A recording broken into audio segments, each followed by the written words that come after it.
One person died after an incident involving an illegal firecracker on Sunday night in Tondo, Manila. From December 21 to 28, the Department of Health reported that firecracker-related injuries in the country have reached 112.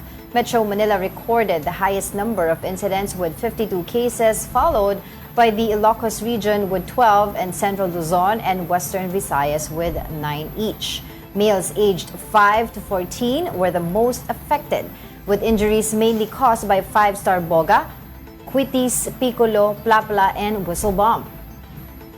Joining us now is DOH Secretary Ted Herbosa. Good morning and welcome to the program, Sec. Good morning and Happy New Year to everyone. Happy New Year, Sec. Sana nga, Happy New Year sa lahat. But as of now, madami ng, victims of the firecracker. What's concerning, Sec? Parang mas bata sila ngayon, ah. That is correct, and that has been my warning. We have found since last year, yung ages talaga 5 to 14 years That's right. old ang pinakamaraming na-injure. Oo. So saan po ba tayo kailangan mag-push pa? Kulang pa po ba sila sa public awareness, information campaign regarding the dangers of firecrackers? Well, I think it's about time merong konting regulation talaga, no? Because parang we have to protect our children. Right. Hindi naman po pwedeng permanent injury, disability caused by firecracker injury. Nawawalan ng daliri, yung cases na nakita ko, nawalan ng hintuturo at saka middle finger. Right. Permanent yun, for Yes. life yun sa kabataan natin. So, I think our parents should help us. The police have done a good job, no? Madami silang mga nahuli ng mga illegal. And today, wala ako nakikita masyadong illegal sa sidewalks and other places. So, which is a good thing. Pero ayan pa rin it still goes around. So, Exactly. That's right, that's I right. guess that the behavior, yung teenager, adolescent, yung 12 to 14, yun yung mga risky behavior thinking there. Oo nga, Curious pa. Oo nga, Sec, kasi I think they see Curious, yes. they also see it in social media, so nagiging curious sila. Pero year in and year out, Sec, may improvements ba at least sa number of accidents that are recorded? Well, definitely, no. There has been a decrease, although bumubuhos ngayon, more focused during the New Year's Eve and right after. So, ang recommendation ko dyan, no, if there are kids na may injured, tell your parents para madala kagad kayo sa hospital. Usually, ang injury na yan is dirty and requires a tetanus injection and a lot of cleaning. Or else, magiging infected. Yung ibang bata kasi late na nagpapatingin. That's right. We even had cases of tetanus last year. Yes, Sec, I wanted to ask you kasi madami nang tatanong din. No?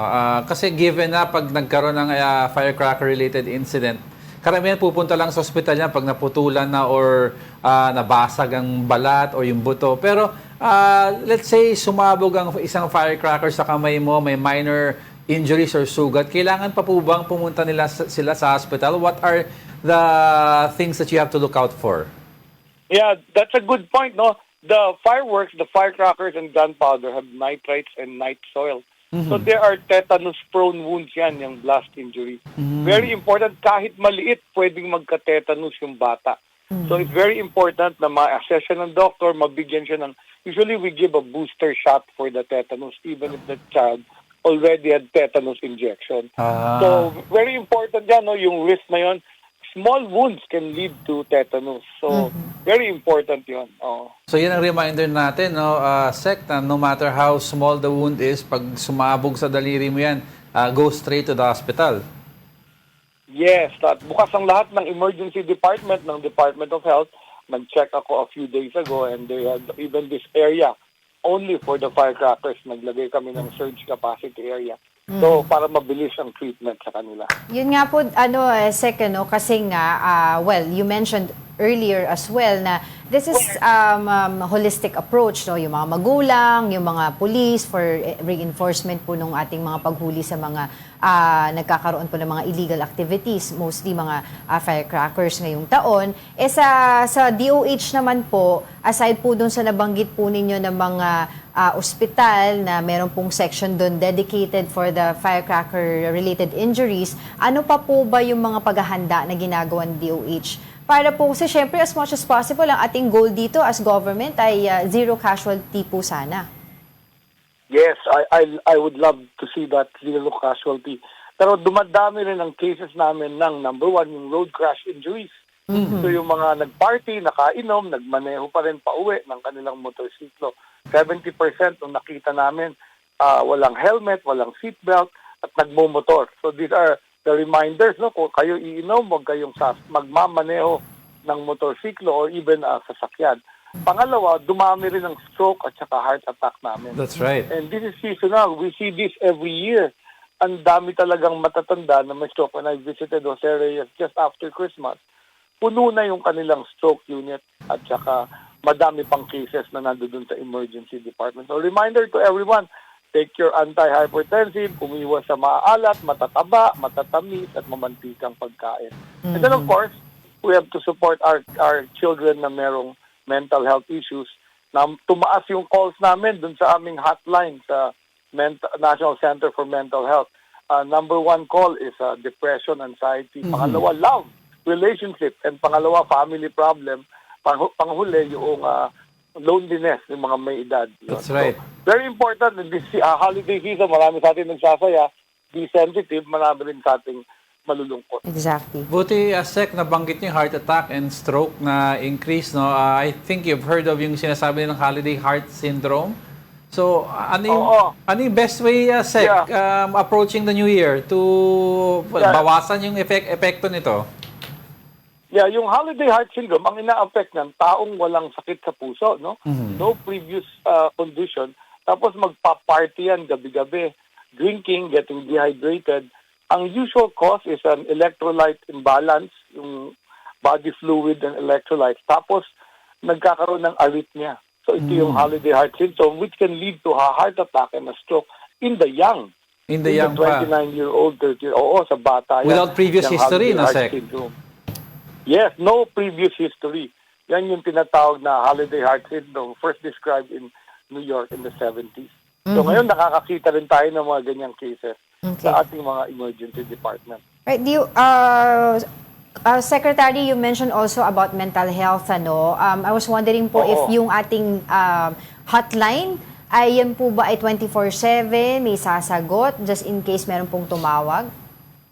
Yes, 24/7 siya. We have 25 doctors and counselors waiting for calls. So ang queue, pag nag-busy yan, all 25 are occupied. So we get about over 100 calls a day. So very important then na there are other hotlines, no, hindi lang yung sa National Center for Mental Health. There are non-profit organizations and other hospitals in your region na may hotline. So, Do you have any plans of expanding that? 1553. Opo. Sec, do we have any plans of expanding that para po in the future hindi lang po 25 yung sasagot doon? Correct. Kinausap ko na nga yung aming director ng National Center for Mental Health and maybe next year ito namin yan with the help of the other hospitals of Metro Manila. We have 22 hospitals in Metro Manila. So para ma-divert yung call pag busy kasi baka critical yun, yung nag-busy pa, yun yung magkaroon ng problem. And Sec, I'd also like to ask you, no, kasi of course, sa 31st Eve pa lang, ang daming mga locations sa LGUs na magpapaputok. And ano yung mga risks sa respiratory issues due sa usok nito, no? Is there any potential risk to people, especially pag may comorbidity? Yes, yung mga patients dyan na may acute asthma, bronchial asthma, meron ding chronic obstructive lung disease. Very important, stay at home, close your windows, or better off, I know of some friends na asthmatic na nag-out of town na lang. Kasi nga, sobrang daming usok talaga sa Metro Manila during the fireworks display. Well, I guess, Secretary, yung ating paalala sa ating mga kapatid po ngayon nanonood regarding the upcoming New Year celebration and of course, how capable po ang ating mga ospital to make sure po lahat ng mga emergency sections po natin ay makapag-cater po doon sa mga nangangailangan para sa kanila. So, reminder ko to all the parents, no, nakita natin, kids ang nai-injure, so please be watchful of our children playing with firecrackers. Legal or illegal, hindi dapat hinahawakan ng bata. Children should not handle firecrackers and fireworks. So, be respectful of that. And then also, tamang pagkain, mag-ehersisyo, at disiplina, bawal lang masyadong maraming alak, alcohol, vape, sigarilyo. Happy New Year. Happy New Year. Happy New Year. Thank you Happy New very Year. much, DOA Secretary Ted Herbosa, for joining us on the show.